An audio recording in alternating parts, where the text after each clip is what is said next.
Hi, everyone, and welcome to another episode of Day's podcast, along with another video.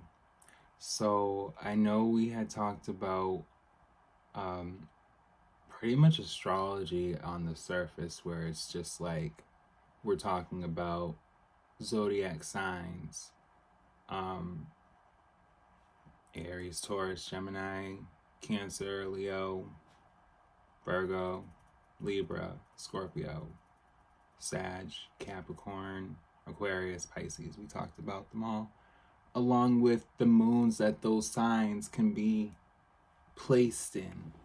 Um, like the moon where it's setting and where those signs can be placed um, with emotions.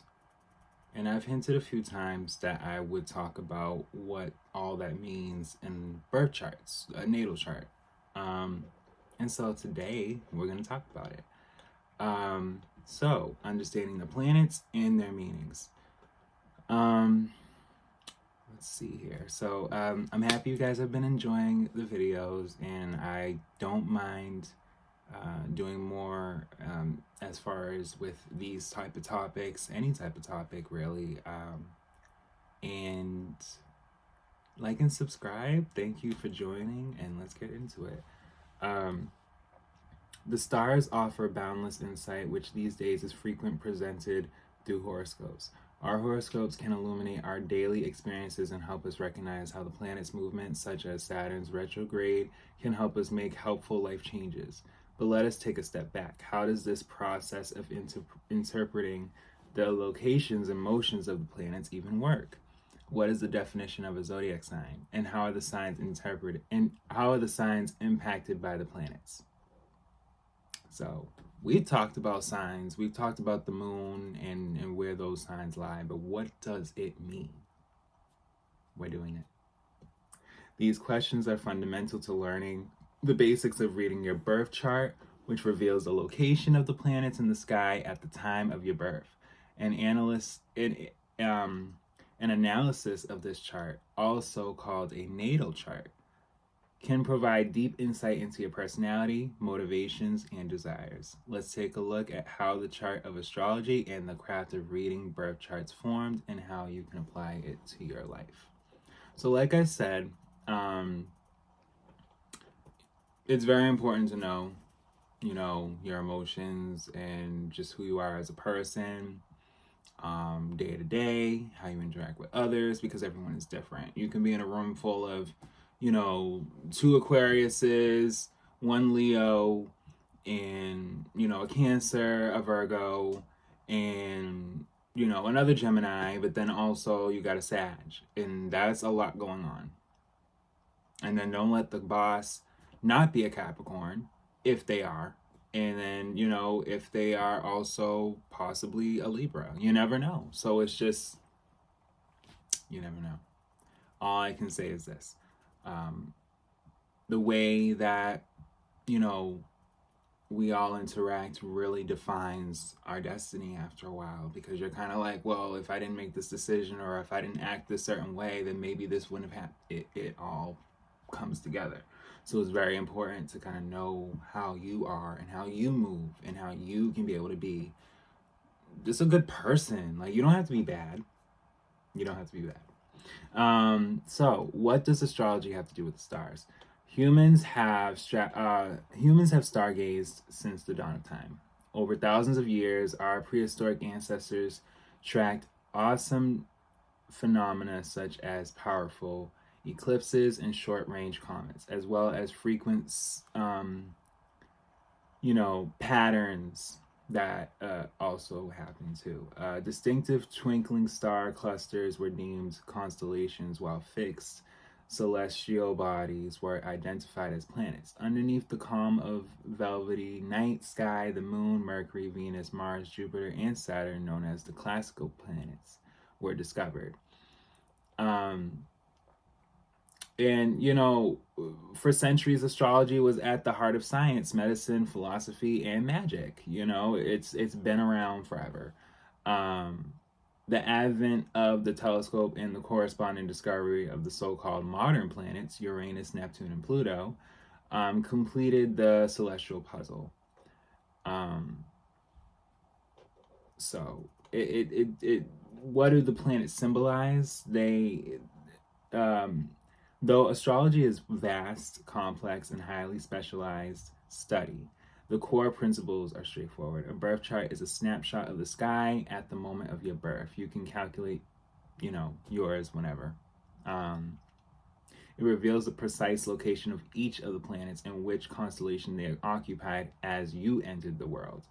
In some birth charts, all the planets are in the same constellation. In others, they're spread widely across the sky.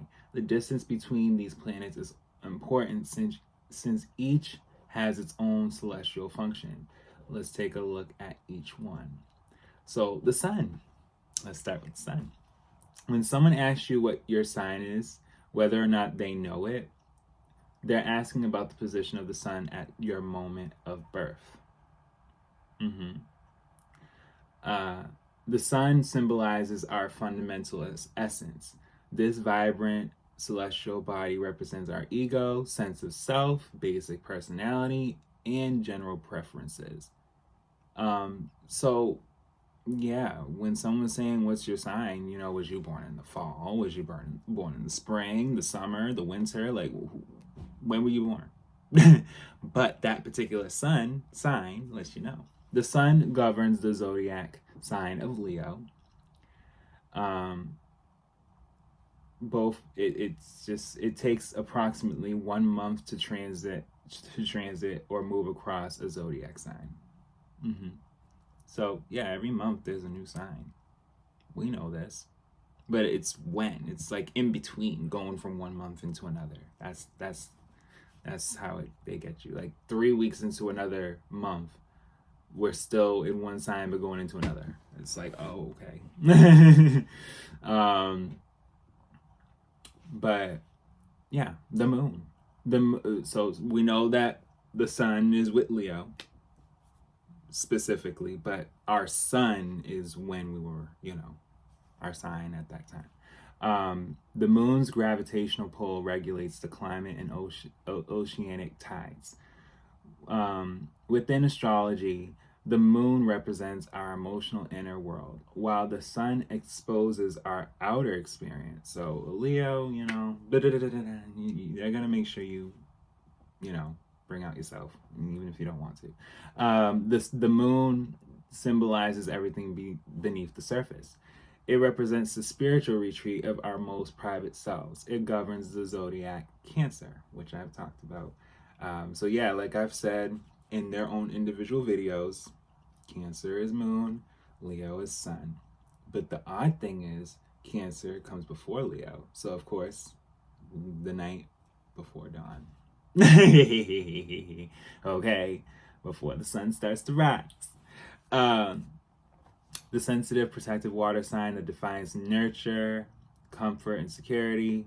The moon is the fastest moving celestial body in the sky and takes approximately 2.5 days to transition into a zodiac sign. So it's like there could be people that are days apart that may have the same moon and the same sign. But that's because the moon's transitioning from another sign for that particular moon as opposed to being in that same sign, which is why I told y'all I have a Capricorn moon. So I'm not like every Gemini. I'm my own self. There's other Geminis out there that show themselves, whether they're born in June or May, but they all have their own identity. And if you put us all in the same room, you would think we're all the same person, but we're all different because everyone's different upbringing, everyone's different age. But what I will say for Geminis, if we were all in the same room, we probably would all not to say sympathize with each other, but we would all connect with each other in a way where it's like, all right, I understand. That's you're you for that. And I respect it. And no one can feel away. Because if we're all getting that same response, but like I said, yeah, the next one is Mercury, which is funny that I'm talking about this because we're talking about Geminis now. The smallest and innermost planet of the solar system. Oh, I got a the smallest planet. Ooh, I can't. Let me stop. Mercury is named after the Roman deity. I don't know how to say that. Who served as a messenger to the gods. Oh, within astrology, it symbolizes communication. Messenger. While the moon reflects our emotions, this planet reflects logic and rationality. Yeah, making sure things are in check. Mercury uses its clever intellect and relentless curiosity to analyze, sort, and classify, helping us synthesize and articulate complex ideas. It governs both air sign Gemini and earth sign Virgo. So, any Virgo that I know, we just instantly like Beyonce has is a Virgo and has Gemini twins. Okay? Like like Gemini and Virgo, we get along. We get along. We do. Mm-hmm. Kendrick Lamar and Beyonce did a couple songs. Her and Kanye did a couple songs. Her and Andre 3000 did a song. Like, y'all. But she loves all different signs. Beyonce loves people, period. Um, each representing, well, I'm going to tell you right now, she loves her Capricorns and her sister, which is a Cancer. Each representing a different side of Mercury's expression. Chatty Gemini is output, while analytic Virgo is input. So, yeah, we share the Mercury, but I'm more of the output of everything, where it's like, all right, I'm getting it out there. Like, I have it and it's coming out. Virgo, they take a little bit more of the process to kind of just map it, and then, which I commend, because they're just great. Geminis are great too. We're all great. Stop it. So, well, where was I? Each representing a different side of Mercury's expression, like I said. Chatty Gemini, yep. Mercury takes 13 to 14 days to transit a zodiac sign and goes retrograde 3 or 4 times per year. This planet's infamous retrograde brings out communication mishaps, travel delays, and texts from exes. Ooh. Okay. Well, listen. Don't nobody need to be too focused on things they don't need to be focused on. That's what Virgo and Gemini want us. That's what we just want y'all to know. Whether it's output, whether we talking, or Virgo is letting you know in such a big message and such a glorified in they say spontaneous, but I look at it as great. But it's just, we show you what need to be going on. Okay. Venus is the next planet. So we did Mercury, we got Venus. So, named after the enchanting Roman goddess, Venus is the vibrant planet that represents beauty, love, and abundance. Indulgent Venus is happiest when luxuriating. Fine wines, extended baths, and aromatic moisturizers align with the Venusian. It aligns with the spirit, child. This planet's highbrow tastes reflect our interest in art and culture, while its romantic sensibilities reveal our idealized perception of love. Both Earth sign, Taurus, and Libra are ruled by Venus, which represent a different side of Venus expression. Sensual Taurus is physical, while flirtatious Libra is cerebral. It takes approximately 4 to 5 weeks to transition a zodiac sign, to transit a zodiac sign, and goes retrograde every 18 months. During Venus retrograde, try to avoid making major changes to your appearance, such as getting a tattoo or plastic surgery. Mm. Um, but yeah, similar to Mercury, you have Venus, where an Earth sign and an air sign share share a planet, and ironically, so where you look at Taurus and Gemini, which are next to each other, but it's an air in Earth. You also have Virgo and Libra, which is next to each other, which is also air and Earth. So it's pretty cool. So the next one is um, Mars. The red planet is known as the warrior of the zodiac. Named after the Roman god of war, Mars symbolizes action, determination, and aggression. Its its impassioned spirit often manifests when we're racing to meet a deadline, running to catch a flight, or competing for a selective position. Mars is the fire under our ass, providing the adrenaline charged boost of energy that fuels movement. It also reflects our physical passion and lust. That sounds familiar. It might be the first sign, Aries, and it is. The impulsive first fire sign, known for its high octane vivacity. Uh, they out there, child. Mars takes approximately 6 to 7 weeks to transit a zodiac sign and goes retrograde every 2 years. When it's in retrograde, we may have trouble standing up for ourselves or experience a lack of motivation in the bedroom. Oh no, that's not good. I'm starting to think retrograde can either be good or bad in certain signs and in situations, which is kind of, that's a lie. The next one is Jupiter. So yeah, we already kind of went through half the signs and damn near almost half the planets, I think. Like, and certain ones sharing too. So yeah, and imagine when you know your moon attached to that. Yes, it goes there. It's deep. The largest planet in the solar system, Jupiter, or Zeus in Greek mythology, is recognized for its colossal presence. Oh. Lucky planet Jupiter symbolizes fortune, philosophy, abundance, and spirituality. This generous planet governs expansion, encouraging us to widen our scope and broaden our horizons through philosophy, spirituality, and education. This is such a yes. Oh, it governs Sag, the adventurous fire sign known for its thrill-seeking disposition. Jupiter takes approximately 12 to 13 months to transit a zodiac sign and goes retrograde each year for around 120 days.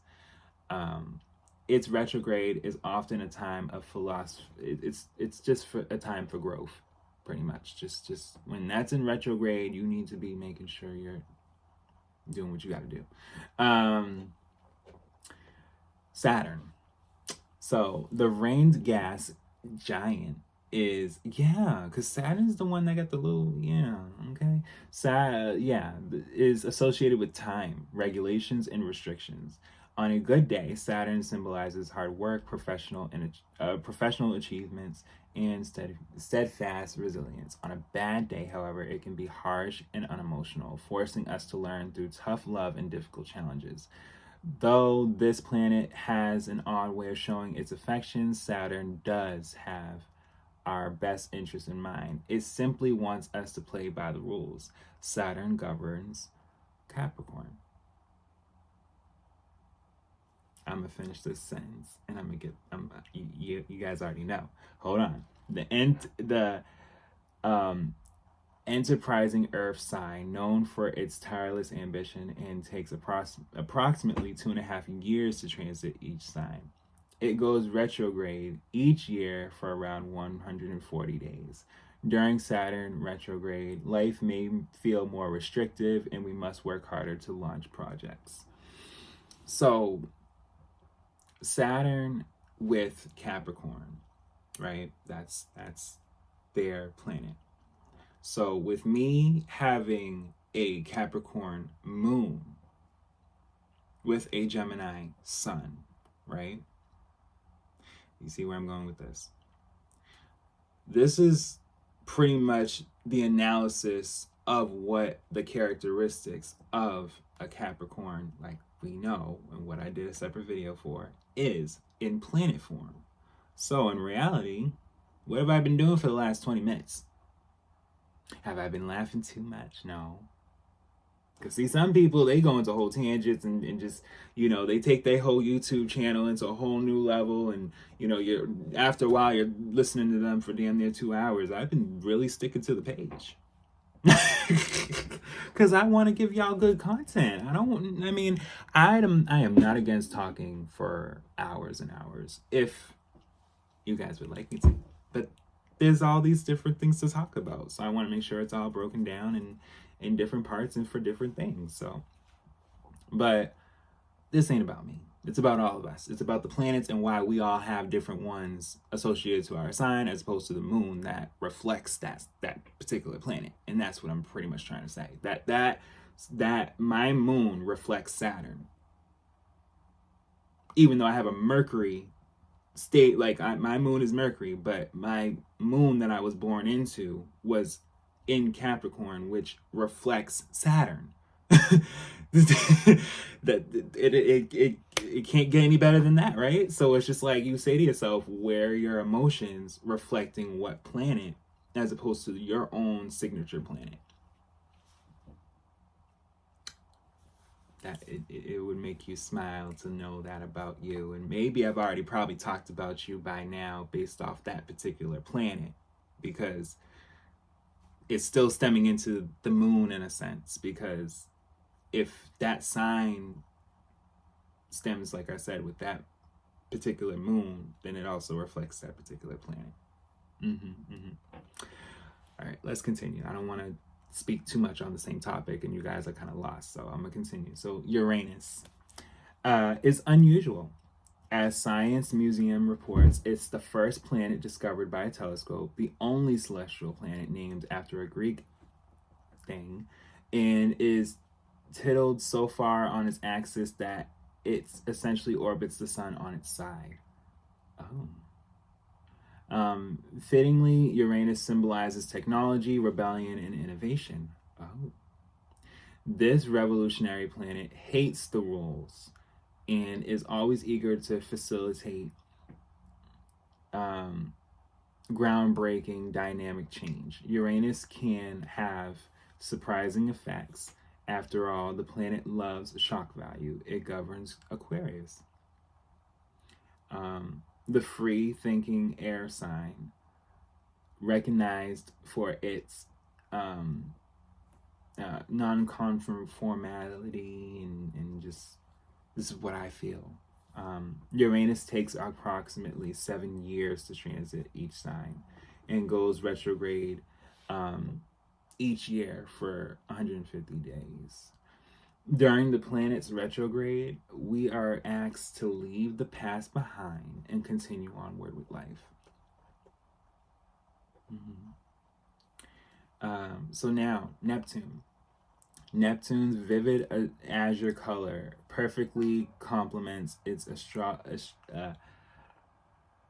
astrological significance. Named after the Roman god of the sea, this planet governs the magical, mysterious vastness of the spiritual unknown.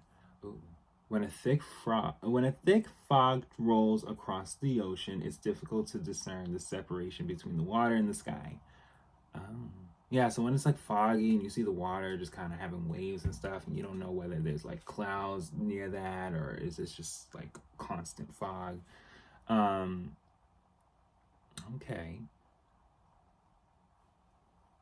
It's difficult. Yeah. Similarly, Neptune's power exists at the intersection of fantasy and reality. On a good day, Neptunian energy is extremely creative and powerfully psychic.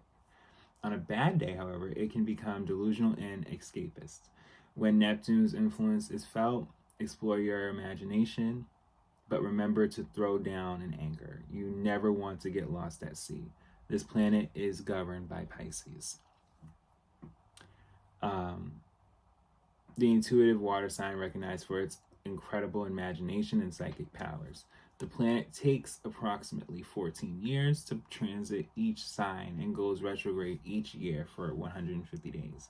During Neptune retrograde, secrets are revealed, so don't try to get away um, with bad behavior. Just roll with what's going on at this point. Okay, and then there's Pluto. Though this icy celestial body doesn't measure up to the astronomical definition of the planet by astrological standards, Pluto is still a really big deal. It symbolizes power, transformation, destruction, and regeneration. Named after the Roman god of the underworld, Hades, Pluto's power is rooted in darkness. I'm sorry. And this is why I'm going to make a Kingdom Hearts video, because I swear, if I was to talk about that game, which I will, besides the point. Yeah, power is rooted in darkness. This planet seamlessly slithers into complex infractures, quietly transforming systems from the inside. Pluto reminds us that in order for us to manifest change, we must release the past. It's associated with Scorpio, the elusive water sign defined by its mysterious deposition. Pluto takes approximately 14 to 30 years to transit each sign and goes retrograde each year for 185 days. When Pluto goes retrograde, we are asked to let go of what's no longer serving us so that we can transform into our better version of ourselves. So, there's a lot to interpret here. But pretty much the significance of the outer planets in a birth chart is determined by the houses they occupy. A birth chart is divided into 12 sections referred to as houses. Each house represents an area of life. Houses 1 through 6 address everyday activities and mundane matters such as personal finances, the home, and routines. Houses 7 through 12 relate to more abstract concepts, including philosophy, legacy, and psychic abilities. The placement of the planets in the houses reveals where we store our energy, as well as our strengths and weaknesses.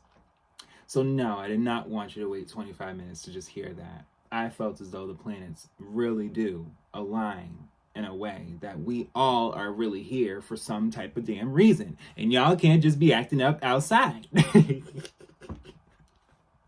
Let me stop. But yes, planet plus sign plus house equals interpretation. Just so y'all know. Yeah, the unique placement of the planets in the house is determined by your rising sign, also known as your ascendant. This is the zodiac sign that was on the eastern horizon at the exact moment of your birth. So yes, your rising sign creates the entire architecture of your birth chart and defines your planetary chart ruler, the planet associated with your chart, at that time too, like I said. So if you're any of the 12 signs at whatever time, there's also your moon, and you have 12 houses that have different signs that have aligned with your moon along with your rising for that particular moment you came here. So no one in this world has no sense of not knowing, and should not have no sense of not knowing that they are supposed to be here, because it's all online at this point. Which is why it's like, all right, well, read up on yourself. What could you be aspiring to do? Or what is something that you didn't know about yourself or did know about yourself, but you need to read more into to kind of reflect on? Those things matter. But yeah, whether your goal is to become a professional astrologer or simply make sense of your birth chart, understanding the planet signs and houses can expose the complex depths of astrological wisdom. Spend lots of time with your birth chart. Your ability to interpret the placements in it will be strengthened as you apply the chart to your everyday life. Don't be afraid to create narratives and make bold observations. After all, this is how the solar system was discovered. So, yeah, like it reveals how you're perceived by others and how and how you're interface with the world. Mm-hmm. It just really brings you out.